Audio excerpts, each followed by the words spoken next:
Hello and welcome to the Edupedia world.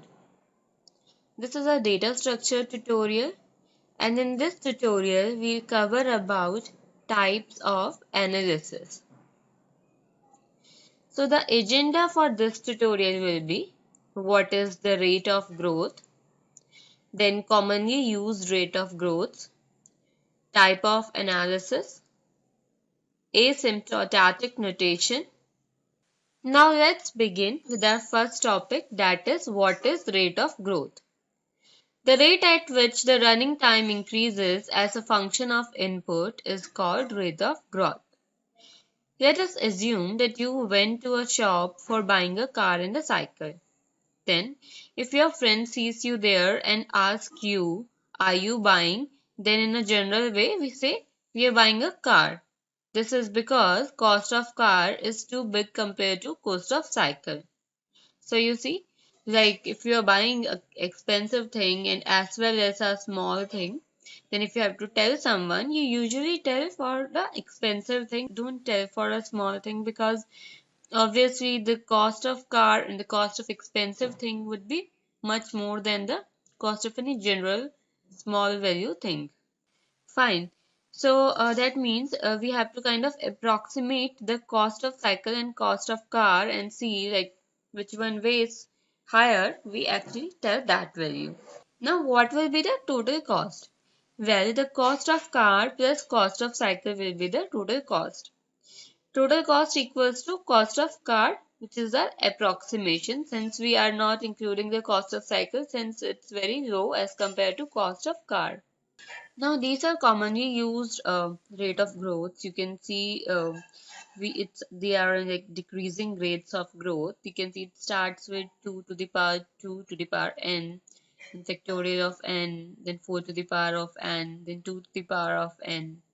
Then we have n square, and then we have n log n. After n log n we have log n factorial. Okay, then we have n, then 2 to the power log n, then log to n, then square root of log n, then log n, and finally 1.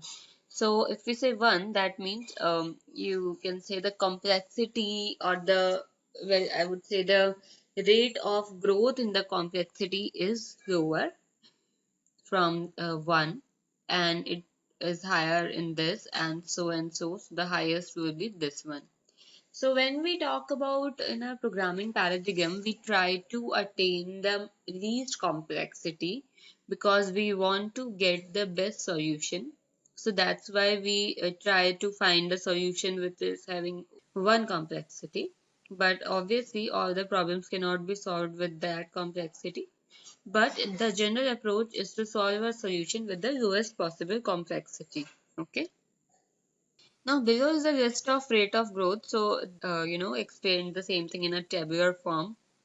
So when we talk about time complexity, if we say it's 1, that means we say it's constant. That means adding an element from the front of linked list. For example, so this is the example. If you want to just add a element from the front of linked list, it will take 1 time complexity. That's because we do have a head that is always pointing to the first element, and in order to add a first element we can simply point the head to our new element, and the new element next can point to the element where head was pointing earlier. So in that way we are actually adding a element to the front of linked list by time complexity being 1, because we don't have to traverse the entire linked list. We just have to traverse one element, that is head. After that, we have log n complexity. So this means a logarithmic complexity. And the example for this is finding an element in a sorted array.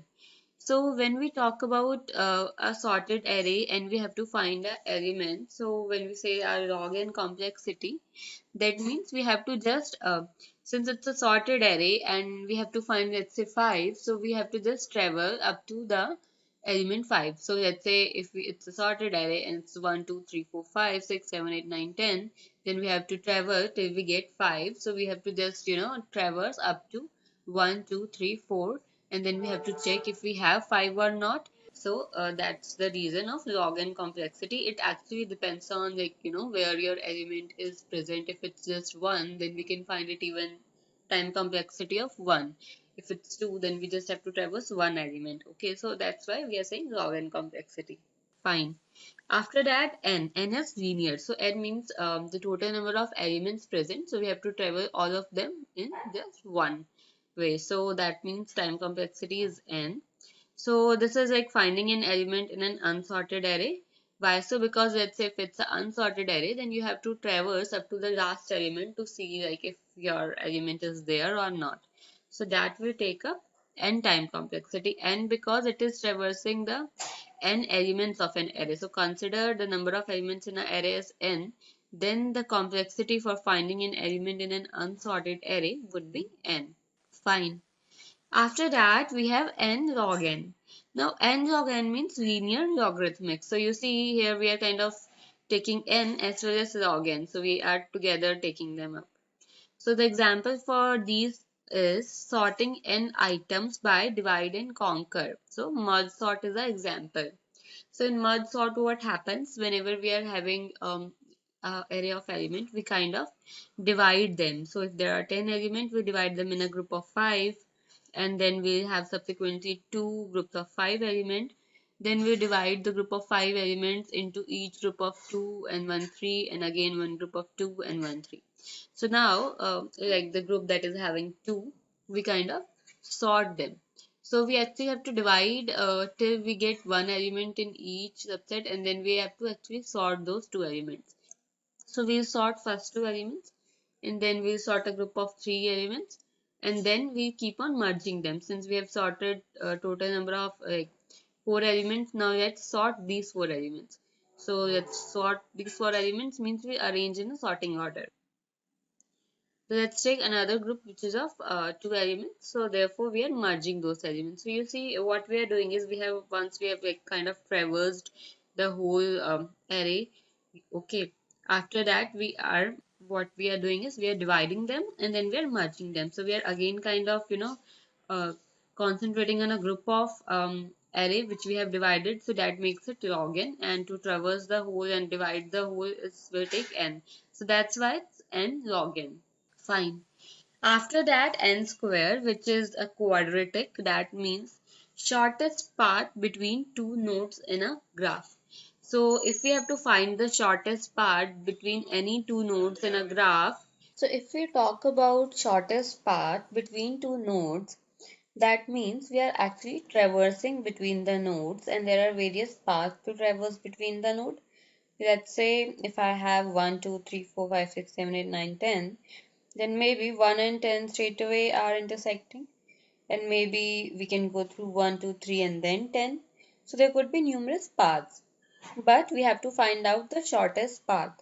So the logic to do that can be find out using the complexity of O n square.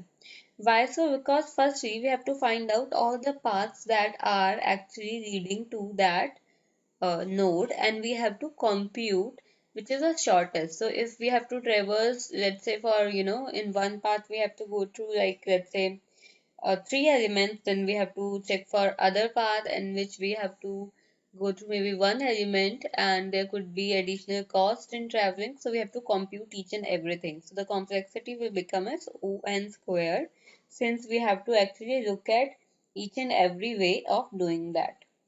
Fine. After that, the third one is n cube. So this is a cubic, you can say notation, and the example will be matrix multiplication. So when we say as a matrix multiplication, that means in this example, you can see that we are having n cube, which is a cubic notation, and if we try to multiply two matrices, then this will take n cube time complexity. Fine. Now after that we have another exponential complexity which is 2 to the power n 2 to the power n, which is the problem is the towers of Hanoi problem. Okay, now let's study about type of analysis. We have already seen that an algorithm can be represented in the form of an expression. That means we represent the algorithm with the multiple expression, one for case where it is taking the less time and other for the case where it is taking the more time. In general, the first case is called the best case and the second case is called the worst case for the algorithm. Why so? Because every algorithm can have many ways of accomplishing that, and the best way is to choose the best case algorithm. Well, there are three types of analysis. Worst case defines the input for which algorithm takes a huge time, and input is one for which algorithm runs the slower. Best cases that defines the input for which the algorithm takes the lowest time. Input is the one for which algorithm runs the fastest. Then let's go to the average case. Well, average case provides a prediction about running time of the algorithm, assumes that the input is random. So in average case, we can choose any random input. It need not be a best input, it need not be a worst input. It can be something in between the best and worst, and that is what the average case. But basically, we are more concerned about worst case and best case, and the thing that we want to achieve is the best case. Now let's study something about the notation. So let's see what is asymptotic notation.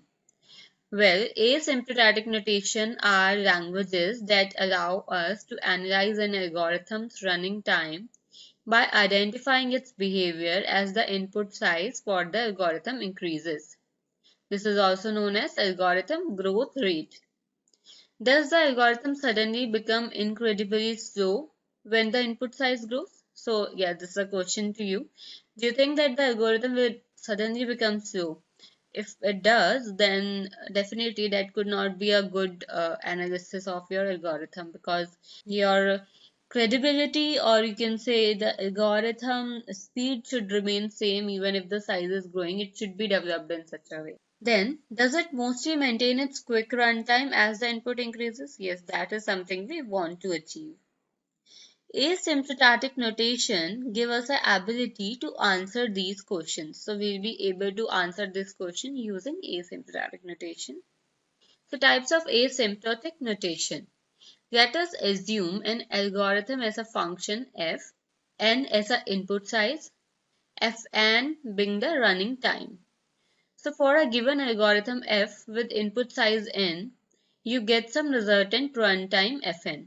This results in a graph where y-axis is the runtime, x-axis is the input size, and plot points are the resultant of amount of the time for a given input size. Now types of asymptotic notation. You can label a function or algorithm with an asymptotic notation in many different ways. Examples: you can describe an algorithm by its best case, worst case, or equivalent case.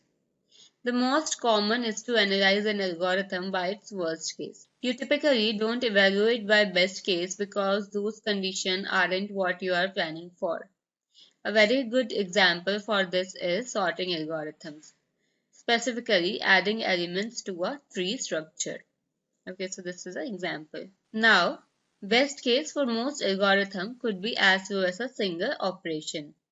However, in most cases, the element you are adding will need to be sorted approximately through the tree, which could mean examining the entire branch.